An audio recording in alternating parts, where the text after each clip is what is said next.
Habíamos dicho que íbamos a hablar del tipo int, pero antes quiero introducir cómo funcionan las computadoras.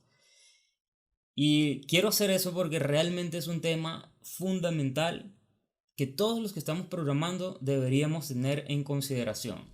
Y no solo los que estamos programando, realmente debería ser cultura general para todos porque tenemos computadoras donde quiera. Nuestro teléfono, el carro y un sinfín de otros dispositivos que usamos en nuestro día a día que internamente tienen una computadora.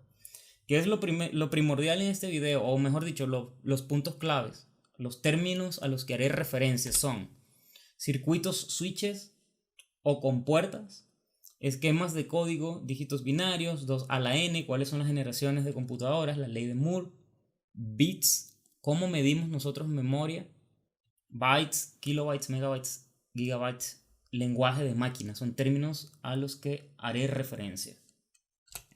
Entonces, ¿cómo funciona la computadora?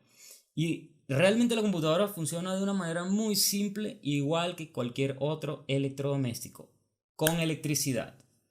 ¿Qué hace la electricidad o qué tiene especial en las computadoras? Bueno, la electricidad que recibimos en la toma de pared, la toma de corriente, esa señal es acondicionada por un dispositivo interno que se le llama fuente de poder de la computadora.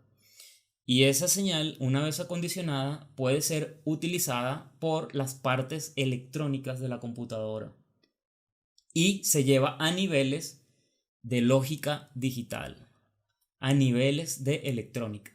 Hay varios niveles, 12 voltios, 24 voltios, 5 voltios, en corriente continua, 3.3 voltios. Entonces, en corriente continua. ¿Y cuál es la característica fundamental de esa señal eléctrica acondicionada para electrónica? Que solamente tiene dos estados. Y es el estado on o el estado off. Muy similar a, por ejemplo, el bombillo. Tenemos un switch, tenemos un bombillo encendido, apagado. Solamente tenemos dos estados, u on u off, o 1 o 0. Ya vamos allá a hablar de los unos o ceros. Pero lo interesante es que solamente tenemos dos estados, estado on u off. Entonces, bueno, la electricidad puede estar en estado on u off y con eso podemos generar un esquema de código. Sí, ¿cómo es eso? Esquema de código.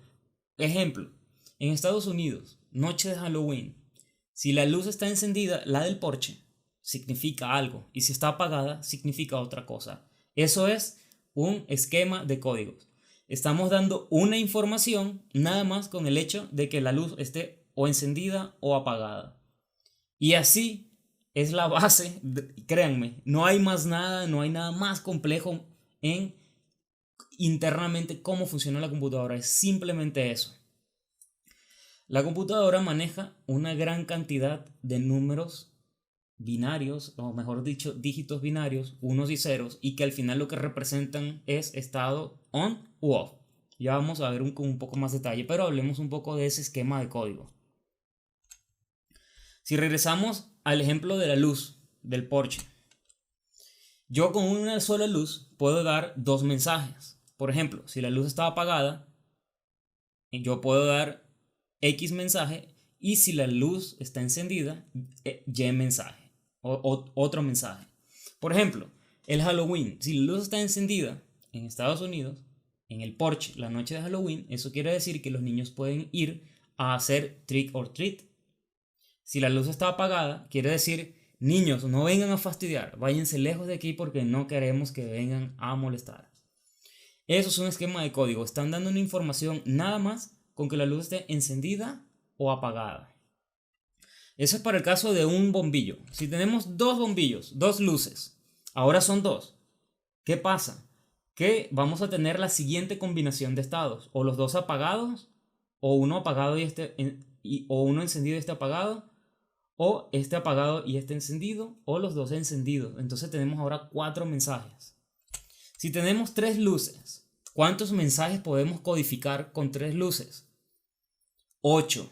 Bueno, no tengo 3 manos para hacerlo, pero si sacan la cuenta, con 3 luces van a poder codificar hasta 8 mensajes. encendiendo y apagando, haciendo combinaciones entre todos. Adivinen, si tengo 4 luces, ¿cuántos mensajes serían? Es muy fácil. Si seguimos el patrón, llegamos a que vamos a codificar 2 a la n mensajes, donde la n sería la cantidad de elementos con los que yo represento un mensaje, en este caso las luces. Si tengo 4 luces, entonces sería 2 a la 4 y tendría, para poder codificar, 16 mensajes. Entonces si tengo 5 luces, 32, si tengo 6, 64, si tengo 7, 128 y si tengo 8, 256 mensajes. Si ven, estos números de acá son números que se utilizan mucho en cómputo. Todo por nada más el hecho de tener 2 estados, on, off. Por eso es base 2, porque solo podemos tener 2 estados. Y la n es la cantidad de elementos, en este caso de luces, que nos va a servir para poder generar o codificar, mejor dicho, mensajes. Entonces, eso es lo que es un esquema de codificación. El significado que le damos al estado de on u off de una luz, en el caso del ejemplo de las luces. Por ejemplo, si yo tengo 2 luces en el porche de mi casa, si las dos están encendidas, yo le voy a dar un mensaje a la gente que las vea encendidas. Y el mensaje en este caso sería que hay rumba en la casa. Buena esa. Pero si tengo la de un lado encendida y la otra apagada, eso puede decir que estoy en una noche de cine. Y si realmente la otra está apagada y la de este lado encendida, puede ser, oye, estoy estudiando esta tarde. O si ya las dos de plano están apagadas, quiere decir que estamos durmiendo. Eso es un esquema de codificación. Dependiendo del estado de on u off de las luces, estamos emitiendo un mensaje. A ver, esta todavía no la veamos. Vamos a saltar a esta diapositiva que está acá. Hablaba del esquema de codificación. Repasando, la computadora funciona con electricidad. La electricidad solamente puede tener 2 estados. Una vez que ya está acondicionada y la estamos utilizando a nivel de electrónica y lógica digital, solamente trabajamos con 2 estados, u on u off. Y con estado on u off podemos crear un esquema de código. Supongamos que yo no quiero utilizar las palabras on, off, o sea, estar escribiendo on, off, sino que simplemente digo que el on equivale a un 1 y el off equivale a un 0. Entonces puedo tener esto. 1, 1 es este mensaje, 1, 0 este mensaje, 0, 1 este mensaje y 0, 0 este mensaje. Y este símbolo que está arriba es el símbolo de on, off. Deben estar muy familiarizados ya porque es el símbolo que van a conseguir en la parte donde, por ejemplo, están los interruptores de un electrodoméstico. On, off. 0, 1. 0, 1. Ese es el símbolo. Y para no estar utilizando on, off, como dije hace rato, lo cambiamos por unos y ceros. Y a eso lo llamamos dígitos binarios. Dígitos binarios. Bi como prefijo significa 2. Solamente 2 estados, on u off. Y de allí se derivan las palabras, bueno, dígitos binarios en inglés es binary digits. Y de esas 2 palabras, si tomamos el prefijo de by, que es 2, y de digits le quitamos la T y la S y las juntamos, ¿qué vamos a conseguir? La palabra bits. De ahí sale la palabra bits. Entonces vamos a regresar acá, hablemos un poco del esquema de códigos, esquemas de código. Este es el esquema de codificación de Todd, un esquema inventado, pero supongamos que este arreglo de ceros y unos, todos estos, este significa el A, este el B, el C, el D y así sucesivamente. Si han estudiado antes un poco de lógica digital o de números binarios, se van a dar cuenta que realmente estos son los números del 1 al 1, 2, 3, 4, 5, 6, 7, 8. Son los primeros 8 elementos de números binarios utilizando 3 dígitos binarios. Entonces, bueno, con ellos yo puedo generar cualquier mensaje y si quiero hacer la decodificación de ese mensaje, vamos a ver un ejemplo. Por ejemplo, supongamos que con números binarios, o mejor dicho, dígitos binarios, yo estoy enviando este mensaje y al final yo quiero decodificar para ver qué dice ese mensaje. Entonces nos vamos uno a uno. El primero es la H, el segundo es la E, el tercero es la C, esta es la H, la A, la F, la E y la A. Entonces realmente el mensaje que estoy enviando es hecha fea. En este dispositivo tengo el siguiente texto y dice: on y off, 1 y 0, dígitos binarios, bits y lenguaje de máquina son todas palabras usadas para referirse a la idea de que en una computadora todo no es más que una gran cantidad de unos y ceros. Y realmente son switches, micro switches, yo diría nano switches, que están haciendo on off internamente a una velocidad enorme, de millones, o mejor dicho, de billones de veces por segundo. Entonces es todo solo un montón de dígitos binarios o bits, el cual conforman el lenguaje que hablan las computadoras, el lenguaje de máquina. Sus circuitos, switches, transistores y compuertas son todas palabras usadas para referirse a lo que dentro de una computadora puede estar en cualquiera de los estados on u off. Es un circuito, es un switch, es una compuerta que podría estar abierta o cerrada, es un transistor. Te darás cuenta que las personas usan todas esas palabras para hablar o referirse a lo mismo, a la habilidad de las computadoras de almacenar estados on u off. Entonces, realmente eso que está pasando internamente en una computadora es una cantidad enorme de unos y ceros no moviéndose, porque no hay nada moviéndose, simplemente estados on, off, abierto, cerrado, abierto, cerrado.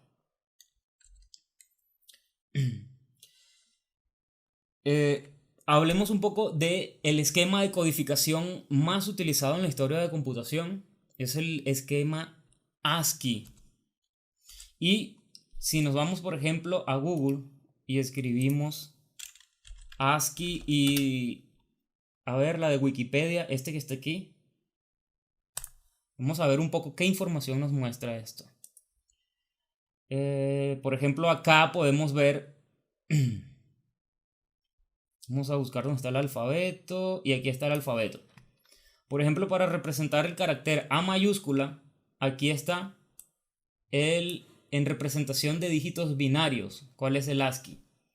Si quieren, perdón, esa es la B mayúscula. Aquí está la C. Bueno, pueden ver la tabla y ver cómo los caracteres con los que nosotros escribimos, interactuamos día a día, realmente tienen una representación binaria interna en la computadora. Entonces, cada vez que alguien pulsa, por ejemplo, la letra K mayúscula, que es esta que está acá, lo que está haciendo la computadora realmente es interpretándolo como esta cantidad de unos y ceros y se está procesando a nivel de memoria y procesador. Eso por ahí es el esquema de codificación ASCII. Luego tenemos el que realmente hoy en día es adoptado universalmente como el padre de todos los esquemas de codificación y que internamente dentro de este está el ASCII y es el UTF-8. Y los creadores de Go son los mismos creadores de UTF-8. Qué interesante, ¿no? A ver, vamos a seguir por acá. Acá tenemos una gráfica donde nos muestra el uso de los esquemas de codificación a través del tiempo. Por ejemplo, aquí vemos ASCII. Es uno de los que tuvo mayor adopción en el pasado y con el tiempo ha ido bajando y el UTF-8 ha ido incrementando. Y si ven, ya por ejemplo para el 2012 es el más utilizado por la mayoría. ¿Qué más? Vamos a continuar. ¿Qué más tenemos por acá? Midiendo bits. La unidad fundamental es el bit. 8 bits hacen un byte y ya de allí, con múltiplos de 1000, sacamos las otras unidades. 1000 bytes son un kilobyte, 1000 kilobytes son megabytes, 1000 megabytes gigabytes y 1000 gigabytes terabytes. Y hay más prefijos, simplemente pueden buscar, puede ser en Wikipedia, las unidades de cómo se miden bits y van a conseguir más prefijos para mayores cantidades o para cantidades menores.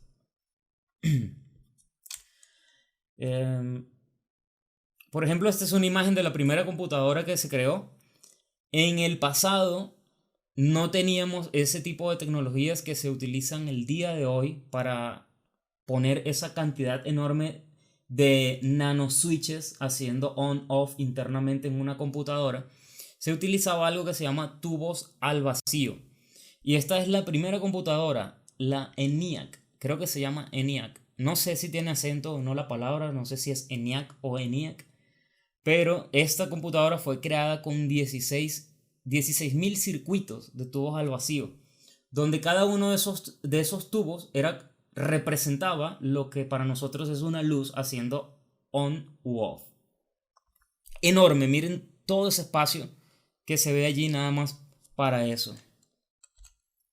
Esa es una imagen de un tubo al vacío. Esto que tenemos acá se parece a un foco, pero realmente no es un foco. Y luego los tubos al vacío fueron reemplazados por la invención del transistor, donde trajo muchas otras ventajas como velocidad, o sea, se podían hacer cálculos un poco más rápidos. El tamaño en espacio se redujo muchísimo con la invención del transistor. Y esto que está acá son fotografías de galletas de silicón. Y esas galletas de silicón en cada uno de esos cuadros que están allá, que se pueden observar allí, tienen internamente miles y miles y miles de transistores. Yo diría que las galletas actuales de silicón con las que fabrican los procesadores actuales pudiesen tener hasta billones de transistores internamente. Este transistor que está acá en la foto es uno de los transistores que se usa en electrónica. Es un transistor de propósito general y no es igual al que podemos conseguir internamente en un microprocesador. Pero sí, dentro de estas galletas van a conseguir millones y millones de este negro que está acá, de este transistor, simplemente que el transistor con el paso del tiempo ha sido mejorado. Entonces hablemos un poco de las generaciones de computadoras. Las primeras computadoras eran las computadoras de circuitos al vacío, perdón, de tubos al vacío. Esas son las computadoras de primera generación. Las de segunda generación son las computadoras que se hicieron con transistores. Y una vez que los transistores se fueron mejorando, reduciendo en tamaño, siendo más eficientes en consumo de energía, se fueron creando lo que se llaman circuitos integrados. Y esas son las computadoras de tercera generación, las que tenían circuitos integrados. Y las computadoras de cuarta generación son las computadoras con microprocesadores y microcontroladores. Realmente el microcontrolador es como el microprocesador, pero en el mismo chip le incluyen los periféricos de memorias, varios tipos de memoria que hay, memoria caché,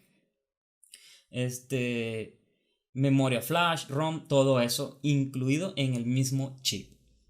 Por ejemplo, acá tengo una imagen. Este es un procesador de computadoras.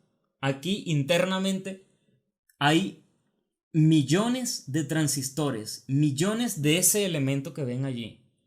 Este es un procesador AMD. Realmente no conozco ahorita a qué velocidad, a qué frecuencia trabaja, pero imagínense, o sea, ese transistor que tienen ahí en la foto, yo lo puedo tomar con los dos dedos y se ve grande acá, como de este tamaño.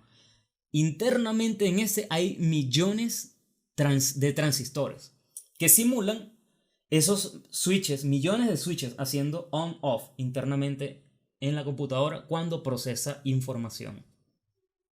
Y este que está acá, este negro que está aquí, este chip que está acá, lo voy a acercar más. Ese es un microcontrolador. En este microcontrolador, internamente, está el microprocesador, un procesador miniatura, más los periféricos, que son las memorias adicionales y controladores que lleva.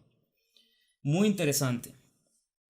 Entonces, la ley de Moore, ¿qué dice? La ley de Moore dice que en el paso del tiempo,